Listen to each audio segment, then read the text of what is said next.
Hi friends! Hello everyone! Welcome to my YouTube channel. Okay? So for the meantime, hanggat wala po tayong tawag, wala po tayong gawa ngayon, hanggang naghihintay po tayo ng mga tawag ng customers natin, ay maglilinis muna tayo. Liligpitin ko muna itong konting paligid para malinis po yung ating workshop, gawa natin, para pag may dumating, hindi na po tayo maglilinis. Okay? So tara na, let's go!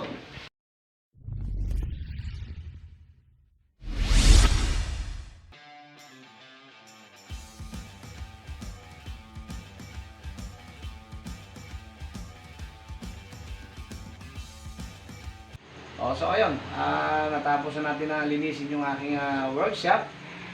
So tingnan lang natin yung tawag ng customer. So actually kanina ko pa hinihintay yung tawag na yan.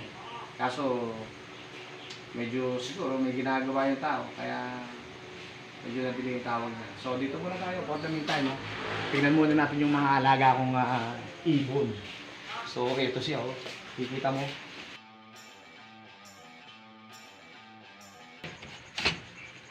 So sa mga gustong matuto at mga gustong makapanood ng aking videos, pumunta lang po kayo sa aking YouTube channel, Lazaro RAC Vlogs. So ayun, may tumatawag na.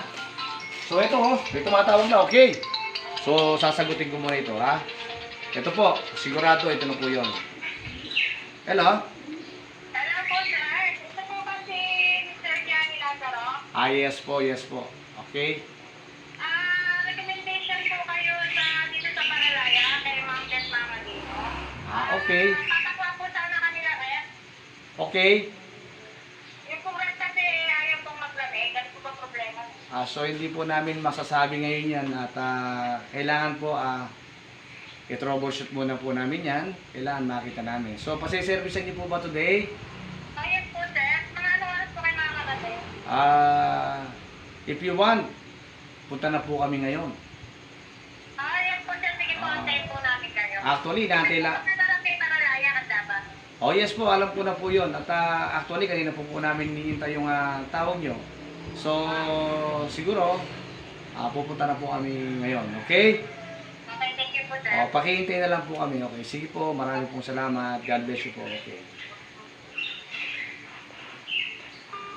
So, ayun. Tara. Punta na po tayo sa Paralaya, Candaba, Pampanga. Okay.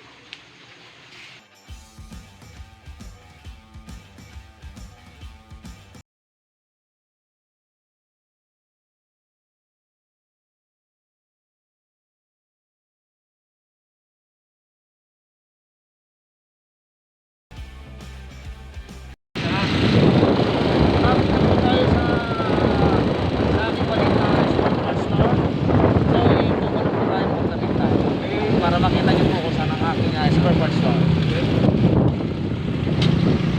So, dito na po tayo. So guys, ayan po yung aking maliit na spare parts store. So, bababa muna po tayo para makita ninyo. So, ayan po yung mga gawain namin. Mga stock gawain.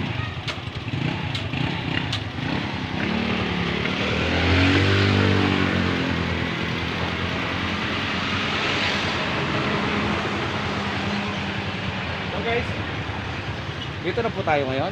So ayun po yung aking signboard, Lazaro Refrigeration and Air Conditioning Services. So ito po yung titinda namin, mga gamit sa washing machine, so gamit sa aircon, sa yan. So yan, parts, post ng washing. So yan. So ito po yung aking mga gawain na wala pang hindi pa pinagagawa ng may-ari. Ayan. So ito po yung mga rep. Ayan. So yun. So ayun, ito muna po tayo. Papakita ko po sa inyo ang aking tindera ng ganda. Ito po siya. Ito po yung aking tindera. Ayan. So yan po ang ating mga spare parts. Sa mga gustong bumili dito sa aming pwesto, sa aming store, punta lang po kayo dito, okay? Marami po kayo mabibili. So yun. Ayan. So ayan ha. May mga i-receive po tayo, mga gamit sa aircon. Ito, mga gamit sa aircon. Ayan, ayan, mga gamit sa mga sa aircon, sa washing.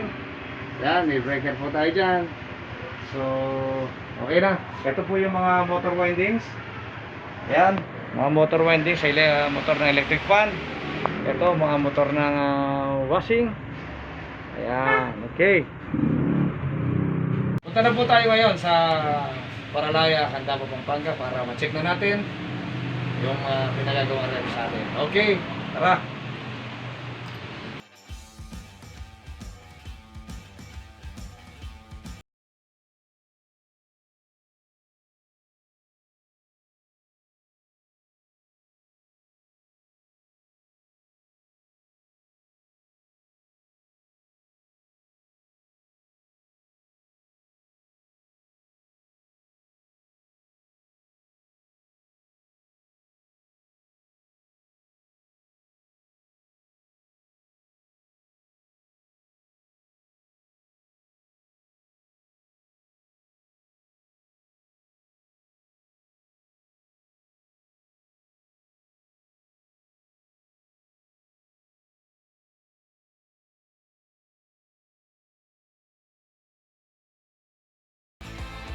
One eternity later. So ayan guys, nandito na po tayo sa bayan ng Candaba. Okay? Nandadaanan po natin ang munisipyo. Malapit na po tayo sa Paralaya. Medyo malayo-layo rin po ang biyahe. Siguro kung di ako nagkakamali, nasa mga 10 to 12 kilometers. Ito ang aming munisipyo. Ayan. Yan po ang aming munisipyo ng Candaba.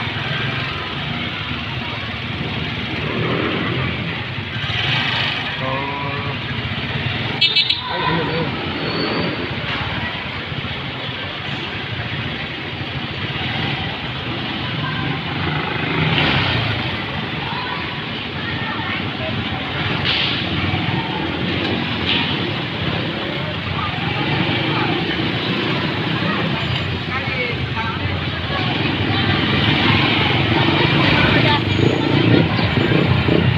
Papunta na po tayo ng Paralaya. Yan na po yung daan papuntang Paralaya.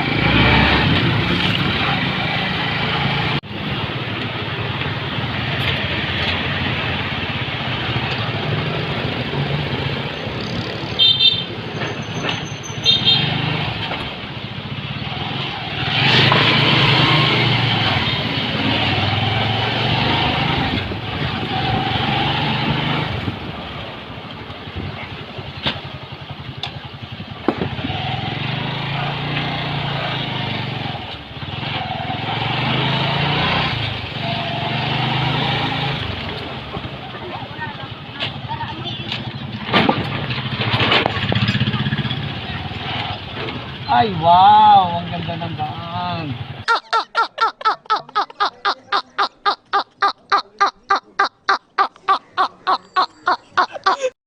So yun guys, andito na po kami. Nakita na po namin yung customers namin. So pupunta na po tayo. Let's go, tara. Ito. Gigit-gitin ko po itong aking toolbox para. Ito kasi kinakita na. Hindi na po. Ayun, hindi na yan. Hindi na po. Ito po yung customers namin, oh. Ayan. Yung po yung tumawag, yung misis niya kanina. Okay. Tara.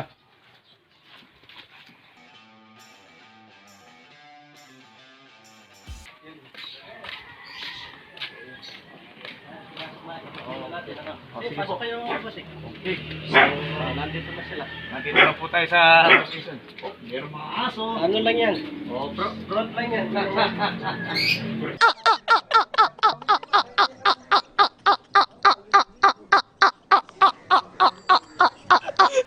Ito po, medyo madilim ng konti. So, okay lang. Pero, Lalabas natin. ayun po yung... So, 2 taon na po. Kahit kami ng 2 na lang po.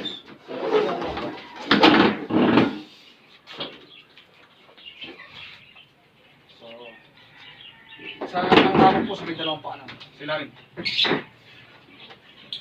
Okay. Labas mo natin.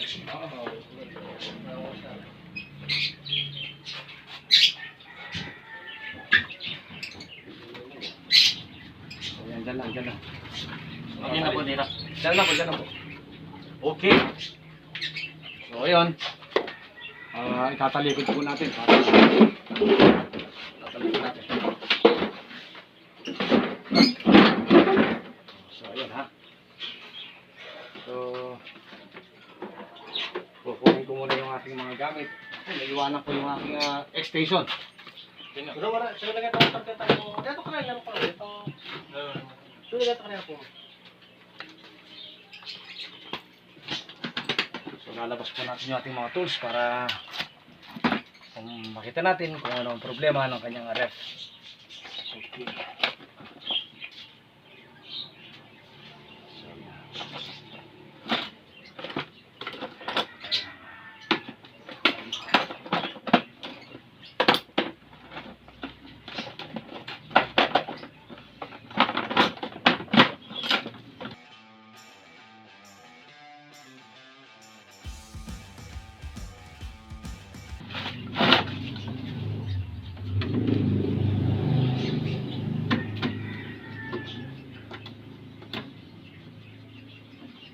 Ano niya bossing no? Live ano? Opo, opo. Videos.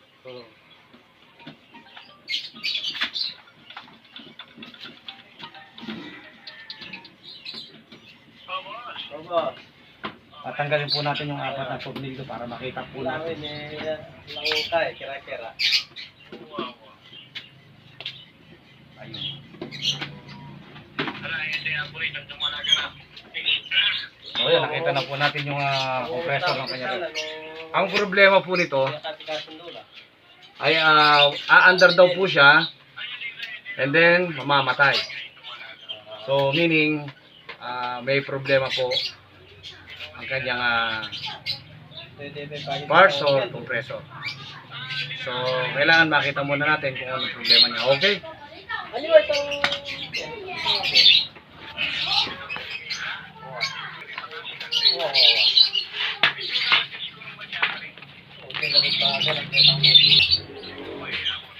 So, yun, kailangan muna natin saksak yung ating so, gagamitan po natin siya ng clamp tester, okay? Para po makita natin kung ito po yung magsasabi kung may problema po yung motor ng ating refrigerator.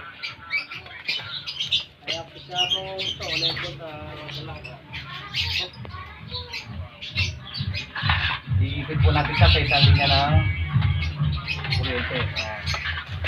At saka po natin siya. So, check ko muna kung naka-open yung thermostat.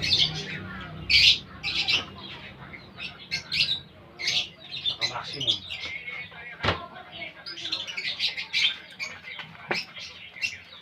So, pag pumalo po yung clamp tester natin, pag pumalo siya and then bumalik, ibig sabihin walang problema yung compressor. Pero pag pumalo at hindi bumalik, may problema po yung compressor natin.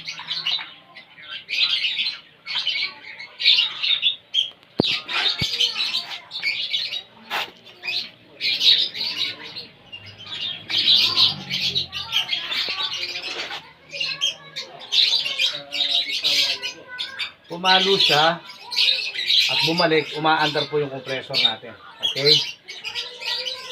So, malalaan natin ngayon yan kung umamatay siya. Kasi ang sabi po ng may-ari nito, umamatay siya kapag pinaandar.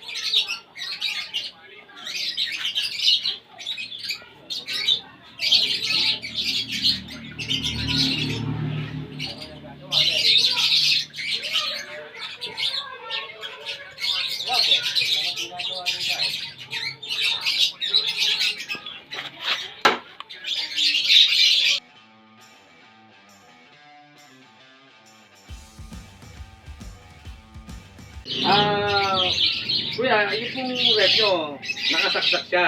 Oo. So far, wala kaming makitang problema, ano? Kasi ang ganda ng amperahe niya. Oo. Pag nung po unang pinaandar nyo to, ano po ba naging problema? Ilang minuto bago mamatay yung rep na pag sinaksak ninyo? Nung saksak namin, nung pulutan lang namin, nilipat namin saksakan kasi tinesting nga namin eh. Opo. Eh, pagkalipat doon, ayaw, biglang umulit. Nawala yung init sa katawan. Nawala. Eh, tapos kanina umaga, sinaksak, meron na naman. Tapos, Binunot, wala na naman nun. Ganun ang nagiging, okay. So, nakita ko na po yung maliwanag na bahagi ng kanyang problema. No? Ang rep po kasi, kuya, pag sinaksak mo yan at binunot mo, hindi mo siya pwedeng isaksak agad. Kasi pag sinaksak mo siya agad, hindi po siya mag-start agad. Kasi thermally protected po ang ating compressor. No? Meaning, pagka po binunot mo yan, magkitrip po yung overload niya sa loob.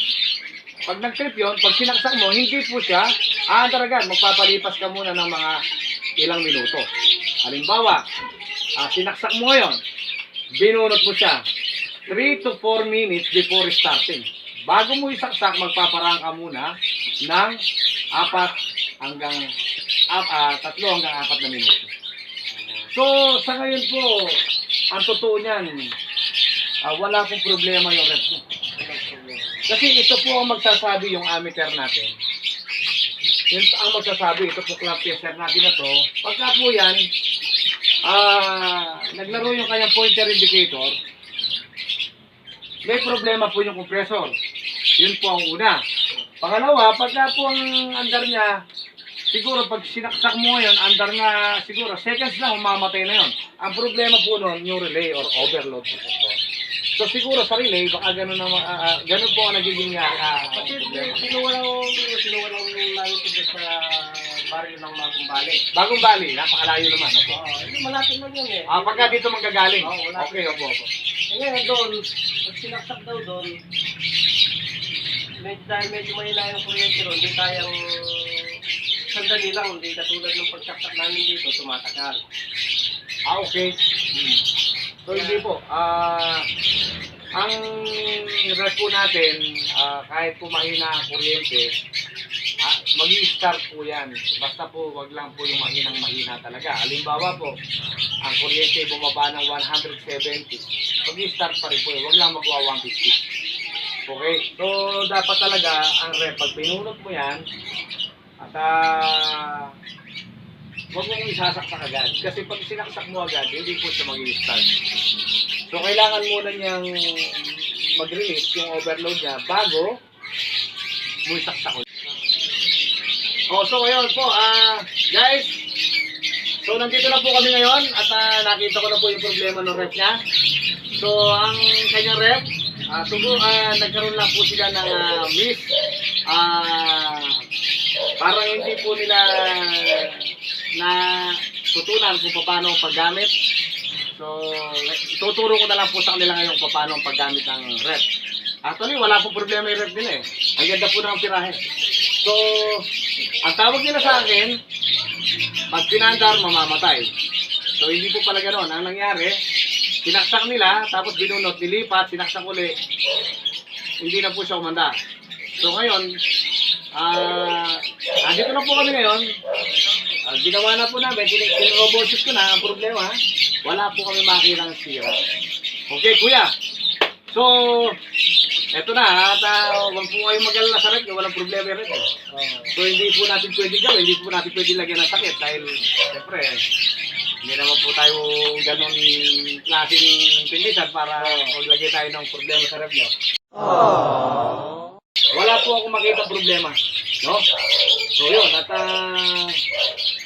ayun po, guys, friends,